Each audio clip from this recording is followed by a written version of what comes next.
This is the course selection input tutorial for adding your courses into your MyEd account.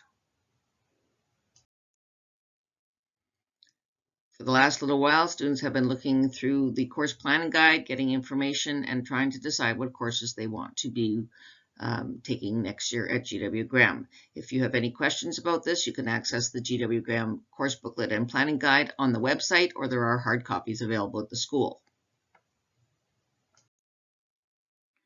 First thing you need to do is make sure your course selection form has been carefully completed. You've put lots of time and effort into making these decisions. Please take a picture of your course selection form, both sides, so that you have a digital copy in case something happens to it. It needs to be signed by you and your parent, and any information that you're going to put into your MyEd account is going to be a duplicate of what's on this course selection form. Using a computer or a tablet, log into your MyEd account. You must use the full site in order to access all the information. A phone will not be able to give you all that information, so please make sure you're using a computer or a tablet. The school has computers that you are welcome to use at any time. You need to log in to your MyEd. You've been given lots of warning and lots of notice to make sure that you log in. Please do so, and then you can get started.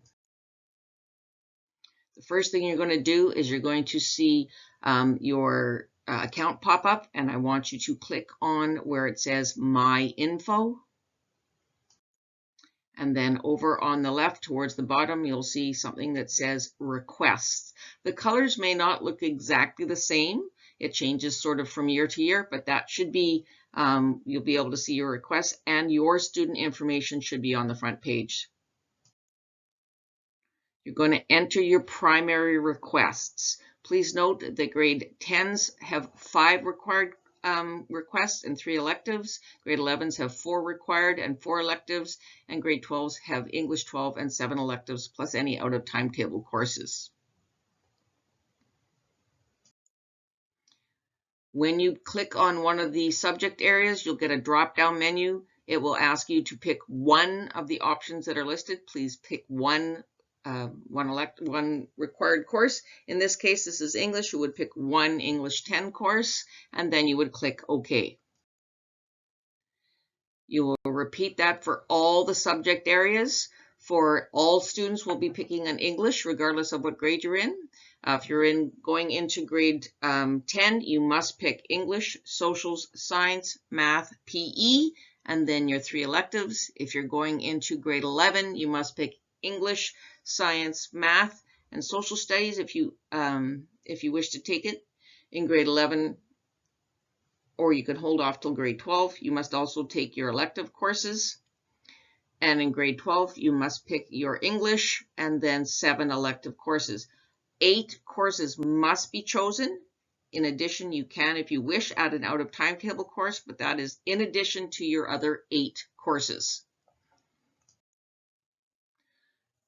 Please make sure that you have made 8 courses plus whatever out of timetable courses you have. After that, you're going to go for your alternate courses. So please select alternate, and you'll have another drop-down menu. And from that, you will pick 3 alternate courses. Please make sure they are not the same courses you have picked above. These are alternates, something different. There is a space that says Note for Counselor. You can type in there any important information that you think counselors need to know. For instance, if you're planning to do AP courses, or if you're interested in trades, or if you've already completed a grad required course and there's a reason why you haven't picked a certain subject, let us know. This will also have to be written on your paper course selection form as well as typed into the computer. Once you have done all those things, you have 8 required courses, 3 alternate courses, any outside the timetable courses, and notes that you think the counselors need to know. You will hit the Post button. Make sure you get the green check mark. If you do not have the green check mark, that means you probably did not hit the post button, or you're missing a course. You don't have the required number of courses, and you need to go back and check. Once you've done that, you can log off your MyEd account. But you're not done. Now, if you've completed your course selection input, submit the paper copy of your course selection form to your Hum 9 teacher if you're in grade 9, or your career teacher for those that are in grade 10 or 11. This will indicate that you have completed the process, and we will keep your requests on file for 1 year. If you have trouble with this process, counselors are available for help in room C183 at lunchtime, February 13th to 16th. The course selection forms are all expected to be completed by February 21st so that we can start with the process of building our timetable for next year. I hope this has been helpful. If you have any questions, please don't hesitate to ask.